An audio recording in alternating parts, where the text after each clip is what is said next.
खबर ये आ रही है कि इंडिया ने पूरी दुनिया को बीट कर दिया है डिजिटल पेमेंट्स में। इंडिया ने टॉप किया है world ranking in digital payments. वज़ीर-ए-आज़म शहबाज शरीफ ने बारिशों के बाद हादसा में होने वाले जानी नुकसान पर रंजो गम का इजहार किया है। एनडीए जबकि खैबर पख्तूनख्वा से फौज की वापसी का फैसला ताहाल नहीं हुआ है। अच्छा होगा इसलिए कि जब जब मोदी जी ने हमें याद किया है या जब जब डॉक्टर जयशंकर ने याद किया है, उसके साथ उन्होंने जो वर्ड पाकिस्तान के लिए जोड़ दिया टेररिज्म उते खड़ा कर दिया, कोई इधर खड़ा कर दिया, कोई उधर खड़ा कर दिया और बस वहाँ पे बैठ के तो देखते रहे क्या क्या हो रहा है इस खित्ते के अंदर। ठीक है।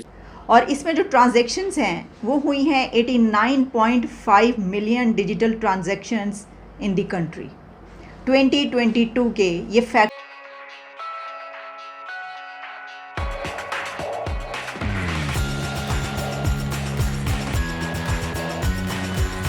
फिगर्स सामने आ रहे हैं कि पूरे साल का जो डेटा सामने आया है उससे ये पता चला है कि पूरी दुनिया को बीट कर दिया है डिजिटल पेमेंट्स में। तो इस वक्त हम बात कर रहे हैं उस डिजिटल इंडिया की जिसने सबको पीछे छोड़ दिया है, जिसमें चाइना भी है और भी तमाम कंट्रीज़ हैं दुनिया के। तो ज़रा देख लेते हैं कि और कौन से कंट्रीज़ हैं और वो किस नंबर पर आ रहे हैं। पहले नंबर पर जैसे मैंने बताया कि इंडिया की जो डिजिटल ट्रांजैक्शंस कही जा रही हैं वो 89.5 मिलियन डिजिटल ट्रांजैक्शंस हैं। अब इसको आप मेरा ख्याल है कि 9-10 करोड़ के करीब ये बनती हैं, हो सकता है ये कुछ आगे पीछे हो, लेकिन इसमें जो डेटा मेरे सामने है वो 89.5 मिलियन है। इंडिया के बाद दूसरे नंबर पर जो कंट्री है वो है ब्राज़ील और उसने 29 मिलियन डिजिटल ट्रांजैक्शंस की हैं। अब देखिए आप 29 मिलियन और 89.5 मिलियन में बहुत फ़र्क है, यानी जो सेकंड नंबर पर आने वाला कंट्री है वो भी इतना पीछे है। फिर उसके बाद आता है थर्ड नंबर पर चाइना और चाइना की डिजिटल ट्रांजैक्शंस बन रही हैं 17.6 मिलियन डिजिटल ट्रांजैक्शंस। चाइना के बाद आ रहा है थाईलैंड और उसकी है 16.5 मिलियन और थाईलैंड के बाद है साउथ कोरिया जिसकी 8 मिलियन डिजिटल ट्रांजैक्शंस हैं।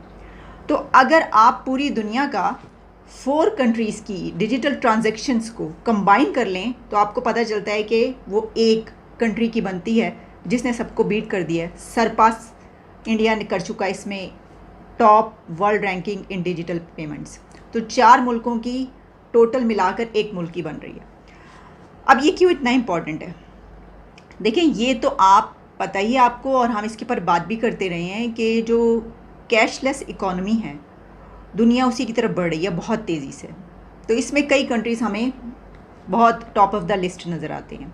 अच्छा, डिजिटल पेमेंट्स के बेनिफिट्स क्या हैं? बहुत सारे बेनिफिट्स हैं, लेकिन इसमें एक बड़ा बेनिफिट ये होता है कि जो आपके टैक्स से लोग बच जाते हैं ना, तो जब आपका कंट्री पूरे तरीके से डिजिटलाइज हो जाए और आपकी पेमेंट्स डिजिटल करेंसी में हो रही हो तो उससे ये होता है कि आप पकड़े जाते हैं अगर आप टैक्स नहीं दे रहे होते, यानी आप उसमें आ जाते हैं, रडार पे आ जाते हैं।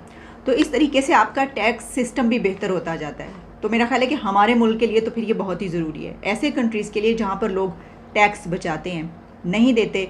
तो जैसे जैसे ये डिजिटल पेमेंट्स बढ़ रही हैं तो इसका एक फ़ायदा ये भी होता है कि आपके कंट्री में टैक्स सिस्टम भी बेहतर होता जाता है, लोग ज़्यादा से ज़्यादा टैक्स के अंदर आते जाते हैं अपने पे करने के लिए। अच्छा, अब इसकी कुछ और डिटेल्स जो मेरे सामने है वो ये कहा जा रहा है कि India's digital economy to grow 5-fold at $1 trillion by 2030 तक आप देखेंगे कि इस हद यहाँ तक पहुँच चुका होगा इंडिया। और इसमें ये बहुत ज़रूरी है कि आपके पास टेक्नोलॉजी हो। देखें, कोई भी कंट्री जब इसमें ऊपर अच्छा, इससे हमें ये भी पता चलता है कि अगर India top of the world है रैंकिंग में इसमें, तो इसका मतलब ये हुआ कि सबसे बेहतर टेक्नोलॉजी इंडिया के पास है इस सिस्टम में। क्योंकि अगर आपका मुल्क टेक्नोलॉजी में आगे नहीं है तो वो ये कर ही नहीं सकता। ये जो सारा तरीक़ाकार है डिजिटल पेमेंट्स का, ये तो टेक्नोलॉजी से जुड़ा हुआ है ना। तो अगर आप आईटी में, टेक्नोलॉजी में इसमें आगे नहीं हैं, बहुत पीछे हैं, तो आप ऐसा नहीं कर सकते। जैसे कि हम अपने कंट्री की अगर बात कर लें तो उसके लिए हमारे लिए ये बहुत ज़रूरी होगा कि हम आईटी को, टेक्नोलॉजी को आगे बढ़ाएं। जब तक हमारे पास टैक्स सिस्टम बेहतर नहीं होगा तो हम कैसे इसमें आगे बढ़ेंगे? क्योंकि ये तो वहाँ पर तो, और जो ऐसे कंट्रीज़ हैं जहाँ पर इस तरीके से पेमेंट्स होती हैं वहाँ पे, बल्कि अगर आप अब बाहर जाएं तो रिसेंटली अगर आपका जाना हुआ है, पहले 4-5 साल पहले ऐसा सच इस हद तक नहीं था। 4-5 नहीं, या आप कह लें कि 5-6-7 साल पहले जब आप बाहर की किसी कंट्री में जाते थे तो आपको पता चलता था कि नहीं, आप कैश के ज़रिए भी पेमेंट्स होती थी, कर सकते थे, कोई मसला नहीं। लेकिन अब काफ़ी ऐसे कंट्रीज़, यूरोपियन कंट्रीज़ और दूसरे कंट्रीज़ ऐसे हैं कि जहाँ पर आपको डिजिटल पेमेंट ही करनी है और कोई तरीक़ाकार नहीं है, और आप बड़ी मुश्किल में पड़ जाते हैं, ढूंढते हैं, आप तलाश करते हैं कि कहाँ पर जाएंगे, कौन सा तरीका इस्तेमाल करें अगर आपके पास वो सहूलत नहीं है। तो इसमें जैसा मैंने बताया, एक तो टैक्स का वो हो गया, दूसरा ये कि ऑब्वियसली जब लोगों के अंदर ये पैदा होता है तो उसमें भी अपना एक अलर्टनेस आती है, जिसमें लोग एक एक्टिव होते हैं, उनको उनके अंदर नो हाउ पैदा होती है, टेक्नोलॉजी यूज़ करने का तरीक़ाकार आता है और उनके अंदर उनकी तरबियत होती है, ट्रेनिंग होती है। तो इसमें ये कहा जा रहा है कि nobody comes near to India in financial technology. ये जो इतना आगे बढ़ गया है वो तो उसको कोई पकड़ ही नहीं सकता। आप जितना आगे, मैंने जैसे आपको बताया कि 4 कंट्रीज़ को आप मिला लें, यानी जब हम चाइना देख रहे हैं तो चाइना में भी आप देखें, चाइना तो खैर तीसरे नंबर पे, दूसरे नंबर पे भी 29 मिलियन जो है वो भी बहुत पीछे हैं इनसे। और इसमें एक चीज़ और बहुत ज़रूरी है, और वो है स्मार्टफोन का होना। अब जब हम इंडिया की बात करते हैं तो आपको पता है कि वहाँ पे तो आईफोन बन रहे हैं।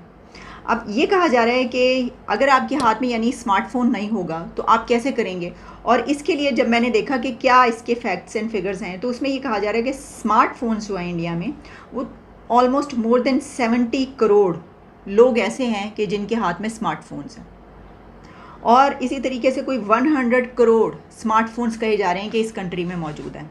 मेरा ख्याल उनका और इस किस्म के जो नॉन स्टेट एक्टर्स जिन्हें हम कहते हैं, उनका तो फिर जाहिर है कि हमारा इंप्रेशन जो है वो पहले से भी थोड़ा खराब हो जाता है। तो इसलिए मोदी जी आप हमें तो याद नहीं किएगा। वैसे भी मैं तो आपसे वैसे ही नाराज हूँ कि आपने जो एससीओ की मीटिंग जो है वो खैर कैंसिल तो नहीं की है, लेकिन आपने कह दिया कि जी ऑनलाइन होगी, वर्चुअल होगी। तो जाहिर है कि फिर वो जो हम लोग बैग पैक करके बैठे हुए थे आने के लिए, अब ये कि हम मतलब वहीं के वहीं रह गए। हमारा तो जिसे कहते हैं ना कि बिल्कुल आपने प्लान के ऊपर पानी फेर दिया। तो बहरहाल लेकिन हम दुआ करते हैं और आपके लिए कि आपका जो अमेरिका का विजिट है वो बहुत अच्छा हो, इसलिए कि जाहिर है अगर भारत के लिए अच्छा होगा तो इस पूरे रीजन के लिए अच्छा होगा, और अगर पूरे रीजन के लिए अच्छा होगा, हम भी तो यहीं रहते, तो फिर थोड़ा बहुत हमारे लिए भी अच्छा हो जाएगा। और हो सकता है कि अमेरिका जाएं तो वहां पे अमेरिका के जो लोग हैं, यानी जो उनकी पॉलिटिकल पार्टीज हैं, जो उनकी गवर्नमेंट है, वो थोड़ा सा मोदी जी से हमारी सिफारिश करते हैं कि जी पाकिस्तान के साथ थोड़े से टर्म्स अच्छे कर लीजिए। माना कि हमने खुद ही ट्रेड बंद की थी, वो तो एक अलग ही मतलब आपको जानते हैं ना कि हमें वो है कीड़ा है, तो वो बंद की थी। लेकिन अब ये कि वो हम अगर दोबारा से ट्रेड ओपन कर दें तो बहुत अच्छा होगा। हम सब चाहते हैं पाकिस्तान में कि भारत के साथ हमारे टर्म्स बेहतर हो, हम दोबारा ट्रेड ओपन करें और थोड़ा सा जो है वो एक दूसरे के साथ बातचीत करनी शुरू करें, क्योंकि ऐसा है कि अभी हम 2 जगह लड़ नहीं सकते। हम अभी फिलहाल अफगानिस्तान की तरफ बड़े बिजी हैं, टीटीपी वाले जो है वो रोज आ जाते हैं और हमारी खैरियत पूछ के भाग जाते हैं दोबारा उधर से। मतलब आज से पहले कि हम उन्हें पकड़े वो भाग के फिर अफगानिस्तान चले जाते हैं। तो जी, और वो कह रहे हैं कि जितने भी हमारे ये जो एयरक्राफ्ट कैरियर्स हैं दोनों, विक्रम एंड विक्रम आदित्य, ये जो दोनों हैं ये टाइमली रिस्पॉन्स करेंगे उन थ्रेट्स को जो हमें इमर्ज होंगे।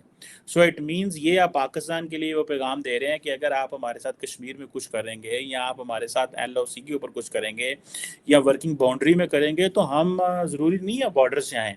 जैसे अगर आपको याद हो कि 2002 में जो उस वक्त एक वाजपेयी साहब थे, तो इंडिया को it took India 15 days to send its forces from, जो इनकी फॉर्मेशंस थी या जो स्ट्राइक कोर्स होती हैं उनको बॉर्डर पे लेके आना 2 हफ्ते लगे थे।